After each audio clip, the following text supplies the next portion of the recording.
बिस्मिल्लाहिर्रहमानिर्रहीम। अस्सलाम वालेकुम सामाइन, बाब इल्म में खुश आमदीद। सामाइन, कैसे हैं आप सब?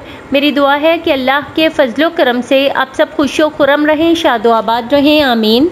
सामाइन, जब कभी इस दुनिया में हमें छोटी सी तकलीफ़ पहुंचती है या हमारा छोटा सा नुकसान हो जाता है तो हमें हमारी दुनिया तंग महसूस होने लगती है। जब कभी ऐसे ही किसी दुख या तकलीफ़ का सामना करना पड़े, जब कभी ऐसे ही मुश्किलात का सामना करना पड़े, अपने आप में दुनिया तल्ख महसूस होने लगे, जब कभी दुनिया तंग महसूस होने लगे तो इस किस्से को सोच लिया करें, याद कर लिया करें।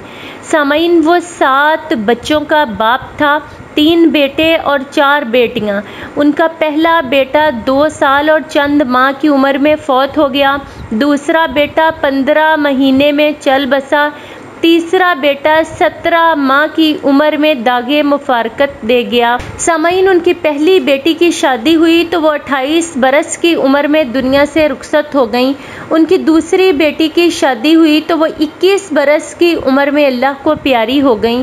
फिर उनकी तीसरी बेटी की शादी हुई तो वो भी 27 बरस की उम्र में इस जहाने फ़ानी से कूच कर गईं। उन्होंने अपने 6 बेटे बेटियों को अपनी आँखों के सामने अपने हाथों से रुखसत किया और उनकी अपनी रहलत के वक्त सिर्फ एक बेटी दुनिया में रह गई थी। क्या आपने जान लिया ये कौन थे? अल्लाह के हबीब सल्लल्लाहु अलैहि वसल्लम, हमारे आखिरी नबी और उम्मत के गमख्वार मोहम्मद मुस्तफ़ा सल्लल्लाहु अलैहि वसल्लम। सामाइन, जब कभी आपको किसी सख्त आजमाइश या दिल चीर देने वाले गम का सामना हो तो अपने नबी की आजमाइशों को याद कर लिया करें, अपने नबी के इस तकलीफ़ को, इस दुख को महसूस कर लिया करें कि कैसे उन्होंने अपनी आँखों के सामने अपने हाथों से अपने 6 बच्चों को इस दुनिया से रुखसत किया होगा, अपने 6 बच्चों को अल्लाह के सपुर्द किया होगा, मगर ज़बां पर एक बार भी शिकवा नहीं आया।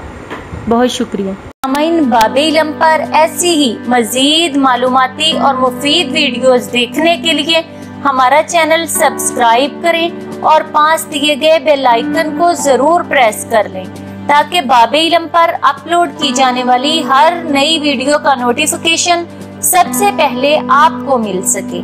सामाइन, वीडियो लाइक करें, शेयर करें और कमेंट बॉक्स में अपनी राय का इजहार करना ना भूलें। अगली वीडियो तक के लिए इजाजत दीजिए। बहुत शुक्रिया। अल्लाह हाफ़िज़।